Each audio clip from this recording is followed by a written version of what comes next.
Hey everyone, welcome to Be Authentic or Get the Fuck Out. I'm your host, Eric Oberemt. This is the podcast where the only requirement to be a guest is that you are being authentic to who you are. If you're not, I'll shut it down and I'll ask you to leave. Remember, be authentic or get the fuck out. Hey everybody, Eric Oberemt here with Be Authentic or Get the Fuck Out.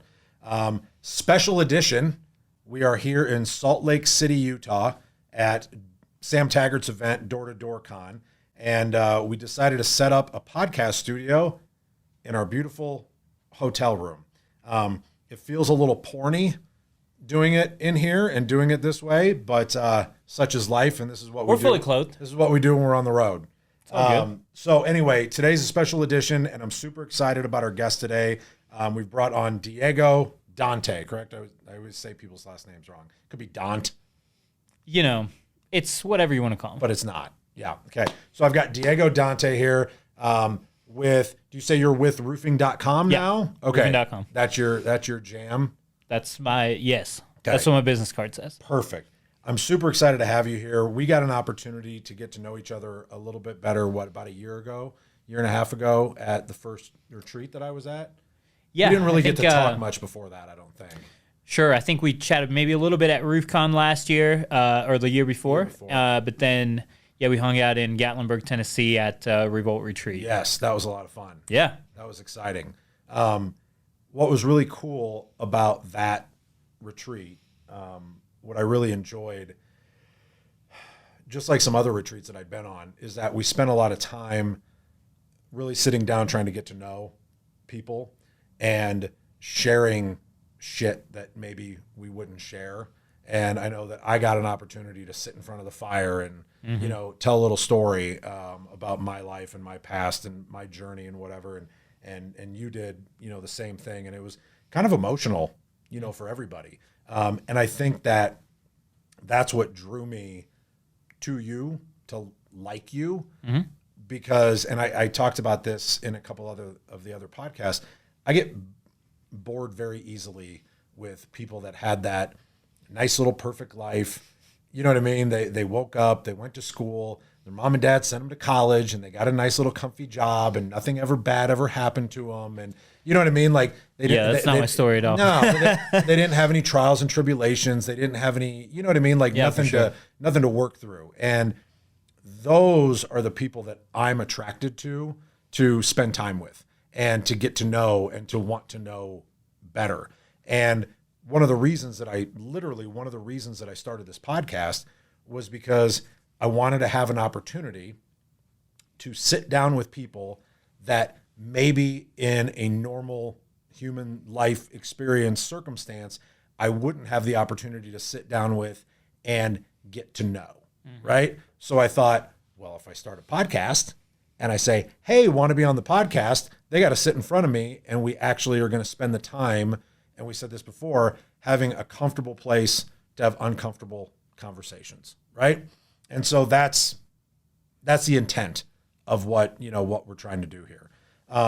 So the first question that I always ask everybody. Are you going to ask me, though, to leave if I'm not authentic? Yes. How do you have I can tell. You have a way of, how do you tell me, though? You just kick me out? No, I'll look at Lexi and go, cut it. We're done. All right. So actually, I have a gift for you, Eric. Whoa! I didn't bring him a gift. It's all good. Fuck. I want you to look at this. What is all right, this? Open it up. What is this? Open it up. I like gifts. Oh. Bro. Press the button. Oh my God. Got William to record the. Yes. So now, when people are not authentic on your podcast, you can just. That is fantastic. So that makes me so happy. Yeah, man. Thank you. No problem. That's my first gift. So now, if you're watching this, well, and if you come and don't give me a gift, fuck you. You were the first person to invite me to be on a podcast. So I figured it was only appropriate to be able to give you a gift. And I really, it's funny because I spend a lot of time behind the scenes, Yeah. And so, I don't get a chance to share my story unless we're at retreats or we're at things like that. And so one of the reasons also why we started our podcast, because I said, I have a story to tell. There's other people that have stories to tell. And so, but I just really appreciate you bringing me on and getting a chance to chat, man. Dude, 100%. So what I'd like to get into is, before I do that, at the beginning of every podcast, we ask the same question. Okay. Because it's called Be Authentic or Get the Fuck Out. And one of the first questions I always like to ask just to get the conversation going is, why was it important to come here today? And what does authenticity mean to you, and why is it important to you? I'm excited to be here at this point right now. I think there's a lot of stuff that like I said, it's, with us being behind the scenes with so much stuff, I feel like I've gotten now a little bit of a chance to share a little bit of my story. And I think that my story is a story that resonates with a lot of people. Yep. And I think that if we don't, if we're not out there sharing that, because I think a lot of times we love to post on social media and we post, man, I'm doing this, man, I'm doing that. And like we get, and then we're looking on social media and we get trapped in this, in the social media game of, man, everyone's life is awesome. Everyone's doing all this awesome stuff. But in reality, they have their issues, but you're not seeing that, right? Mm-hmm. And so about a year ago, it's funny, if you go through my Instagram, my old posts are all just, I would stash up like my vacation photos that I would take, and I'd start like posting them every 2 weeks I'd drop a new one from something I did. And then I realized, why am I doing that? I'm just trying to hype up my life and make it seem like I'm so much cooler than I actually am. So I stopped posting for like a year. And now really your podcast has been one of the things I love listening to it. And I know we talked about it a little bit, where the first time that I met you, I kind of thought you were, I thought you were going to be a jerk. I get that a lot. It's okay. You were a little abrasive at first. And so when I met you, I thought that, but then I realized, no, this guy's just himself at all times, And you know how many times I hear that? Holy shit. Yeah. And so to answer your question, I think now is the right time, because I feel like I'm at this point where it's like, I just got to be authentic to who I am. And I think that sharing my story is going to help other people to be able to come out of, if they're where I was just a year ago, hearing my story is going to give them the push maybe to be able to make those changes in their lives. Do you think that when you went on the workout weight loss challenge and all that kind of stuff, that you transformed yourself, like, physically and mentally, obviously, over the last year, 2 years? Yeah, so it really started July of 2020. Okay. And what happened was we were at a company retreat that Hunter had put on. I'd just, been on the team a few months at that point, working for Cornerstone, just selling roofs at the time. And I sat there and we were on the hot tub, and in the hot tub, and a bunch of the guys basically had an intervention with me, and they said to me, dude, like, it's gone too far. Like, you need to start making changes for the better and all this stuff. And so I had the super transformational experience. It was an awesome retreat. And then what happened was, how hard was that conversation? For them or for me? For you. It was pretty hard, because I talked about a lot of stuff too that I hadn't talked to them about before, talking about like, I feel like I'm doing this because I'm using it as a coping mechanism, and I'm overeating because this is how I'm dealing with anxiety and depression. And it was a hard conversation. And one of the things though was, no one had ever been that open with me before. I feel like a lot of the people just, a lot of the people have what I call that mom syndrome, where they're just nice to you about it. They may talk to you about it one time, but to have a group of buddies that are going to tell you, dude, you really need to chill out, and just are super honest with you. That's crazy. Like, that's a hard like conversation, like especially when it's somebody you care about because you want to talk to them about something like that. But like as big of a, everybody thinks I'm an asshole and, like you said, when you first met me, you thought I was abrasive and, whatever. But well, I just thought that on social media. The second I met you, I was like, oh no, this guy's super nice. Got it. Okay. But like, what a hard conversation, especially if it's with somebody that you care about, to be like, dude, you're unhealthy, or like you might die, or whatever the conversation was. Like, you got to get your shit together. You got to change because we care about you. And obviously it all came from a loving place. But like right now, as you're telling that story, because I didn't know that part of the story, I'm putting myself in that moment, and like I'm uncomfortable. Yeah. You know what I mean? Like thinking about it. Well, this story gets much better because what happened was so I had this super great experience at the retreat. Well, all this time, like there's a lot of stuff that happens on the back end to get you to that point. A lot of, that depression and a lot of it was issues that were happening in my family and in my marriage. And so just because, you go through, you have this high, all of a sudden you come back from this retreat and now you got to get back to reality, right? Yeah. Well, literally I got back, I think it was on a Sunday, and Monday, the very next day, and I haven't shared this publicly ever, but we're keeping it authentic. Yeah. I got home and my wife said, I'm not happy in our marriage anymore. And I'm pretty sure I'm done. We're going to sell this house, and you got about 3-4 weeks till we sell this house. And if I don't see that there's any change in you, as far as like, because I wasn't there present. I was there physically, but I wasn't there emotionally. I wasn't there as a dad. I wasn't there in every other way. And so I got home, and all of a sudden now we're like separated in the same house. And so was it an ultimatum moment, or was it I'm done? Or was she giving you an opportunity to change?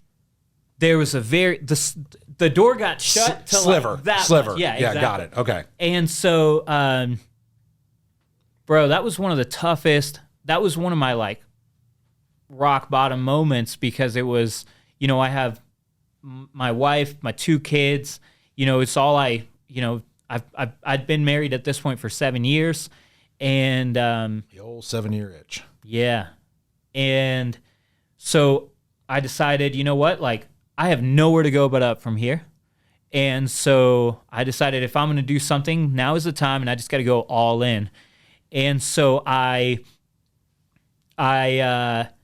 started, actually the very next day, I talked to Hunter, and he said, I didn't tell him everything, but I told him a little bit of the situation. He said, hey, we got this challenge, Fearless 44. He had done it one time before, and so he encouraged me to get it going. And so I got a couple other guys doing the challenge with me. So 44 days, I lost 20 pounds right around that time. How big were you? How heavy were you? 310 pounds when I started. That's what I was.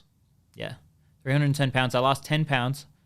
And then in that time frame, I try to be extremely intentional with, at the time with my kids. I try to be, put in time with my wife as much as possible at the time, and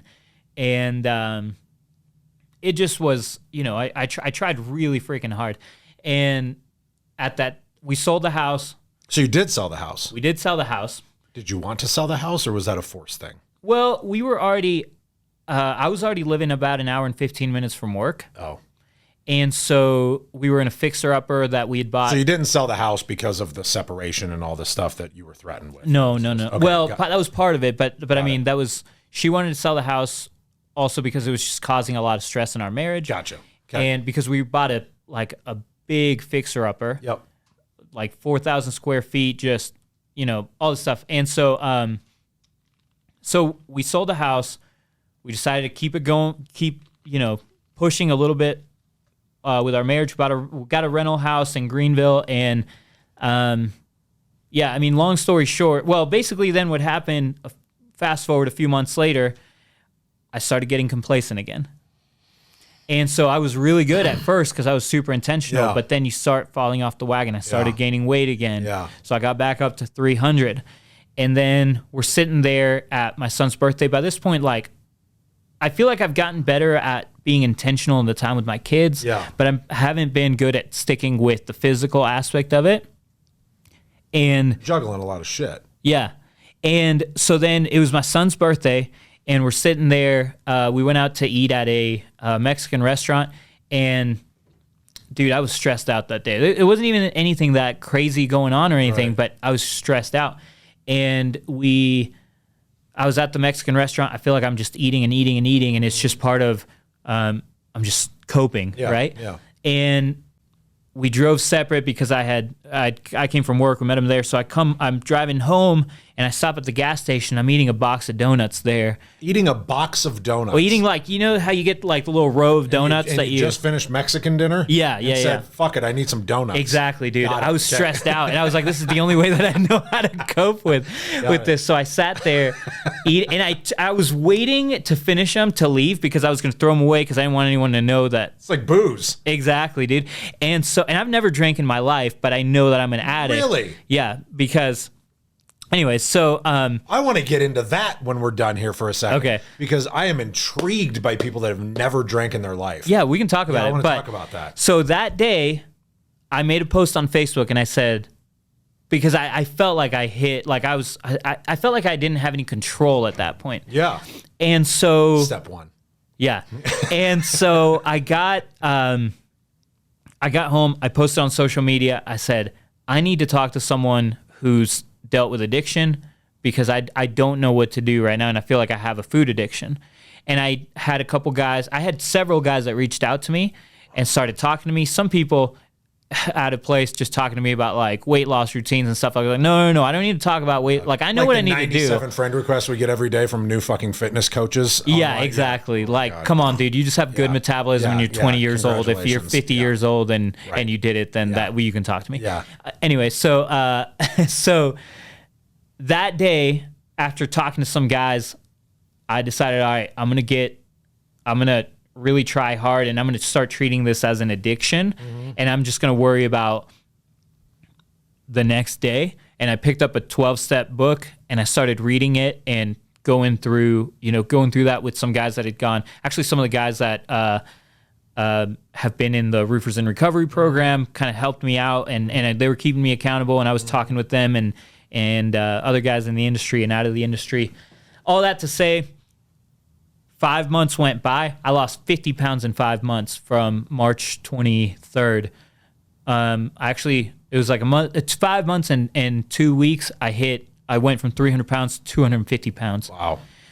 And the biggest thing with that was just realizing, again, that I have an addiction and just treating it like an addiction instead of treating it like I just need to lose weight. So do you think that the weight issues, all that kind of stuff that was on your mind, and obviously that wasn't lending itself to getting any better in the depression issues and, whatever else you're dealing with, do you think that lent you to staying behind the scenes and then getting out and doing this and doing better for yourself gave you the courage to get out from behind that, to be out there more?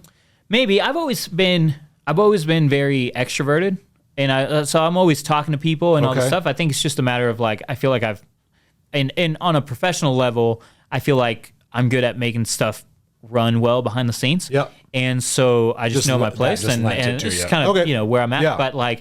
But I am an extrovert, and I always I'm always talking to people, and But what's happened though is I've started being more honest with people. Yeah.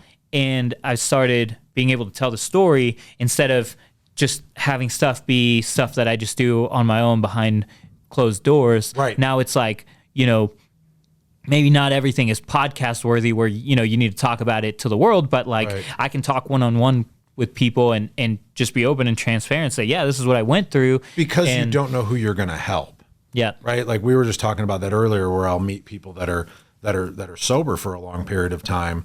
And I'll be like, oh my gosh, like I've known you how long, or I've, followed you for however long, and I had no idea you were sober. Like, why don't you talk about that? And they'll be like, oh, well, that's private. And it's like, well, that's fine. But, like what you've done is amazing.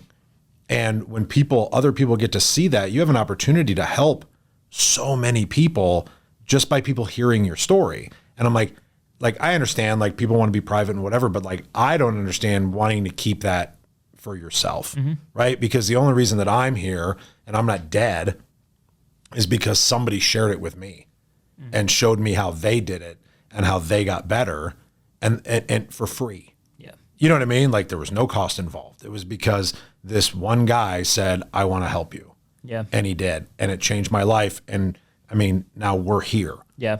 And I'll tell you, as far as drinking goes, I want to hear that. So you've never drank in your life? Never drank, never smoked, never done drugs. Wow. Yeah. So a big part of that was, like, when I was growing up, my parents would drink. And so I hated the smell of it. And I remember, like, they would drink and they would, like, take me out to my grandmother's house and they would go party or whatever. And not that, it wasn't like, they'd, like, just go to, they were young at the time, and so, and I saw just a lot of negative effects of drinking around my family at a young age. And so it never attracted me. Wow. I just truly have never had the desire for it. And now my parents have been sober for 20 plus years. Oh, really? Yeah. Awesome. So my parents just one day quit cold turkey, drinking and smoking, and haven't touched it since. So, wow. And so with that, like, with seeing them just becoming sober and having seen that from a young age, it just I just never think about it. When you've never done it, you just never think about it, right? Yeah. So that's just always an interesting conversation to me, because, like, I can't imagine that. Yeah. Right? Like, I just can't imagine it, right? Like, I mean, I started drinking when I was 7th grade. Yeah. I mean, I started drinking in 7th grade with my buddy, and, like, in his basement, and we'd steal his parents' liquor bottles and mix them up in a big 2-liter Sprite bottle and shake it up, and we'd slam that whole thing and then puke in the fucking corner and not know what happened. You know what I mean? And then wake up the next day and do it again. Like, I'd go to my friends' sleepovers when I was young too, and, like, they'd be doing that type of stuff, and, like, and you were like, none for me, thanks. I don't feel like I was ever, like, self-righteous about it or anything like that. Yeah. I feel like it was just like, no thanks. Like, never, it just never appealed to me. So yeah, that's amazing. Good for you. So as we're getting to the end of this, one thing that I definitely wanted to bring up, though, is I wanted to hear about your story and your kids. Okay. Because you've adopted kids, right? Yep. I want to hear more about that, because I don't know, and I know that you're passionate about that. Yeah, as for sure. well. I want to help. Yeah, and I want to hear a little bit about that, and hear a little bit about how you made the decision to do that, and just kind of where you're at with that. Yeah. So when I met my wife, she told me she wanted to adopt kids. Okay. I told her no. And so when we got married, we started trying to have kids. We found out we had some infertility issues. Yep. And so we started looking at really all of our options. I wasn't a huge fan of adoption from the beginning, because it was really weird to me how I didn't feel like I could love a kid that wasn't mine. Yeah. But then what happened was, when I married into the family, she had 2 nephews. So it was just one of those things where, with the nephews, they were, we see them running around, whatever. But when they had my niece, all of a sudden it was like, I saw this new baby come in. I was like, wow, I love her. Just, if, like, one day something happened to them, we would take them in a heartbeat, and we wouldn't think anything of it, Right. If anything happened to the parents. And so I realized at that point, it was like, okay, well, like, you make the choice to love your kids, even if they're your biological kids, Yeah. You have to I know a lot of people that have kids that don't give a fuck about their kids. Exactly. Yeah. You still have to make, and it's the same thing with your marriage. It's the same thing with everything. You have to make the choice Right. to love people. So, so we decided to adopt. Adoption's a crazy world. There's a lot that they don't tell you about it. There's so much corruption in adoptions. There's a lot of unethical adoptions. So we found out about all that, and got into. We found a really good agency that we used, and once we adopted Jackson, my son, we were done. And then about a year later, we found out that his mother was pregnant again, and we made the choice to adopt again. And it was awesome because now we have the siblings, Right. which usually doesn't happen that way. And so when you adopted your son, he was like literally just born, or he? the day he was born, he ended up with us.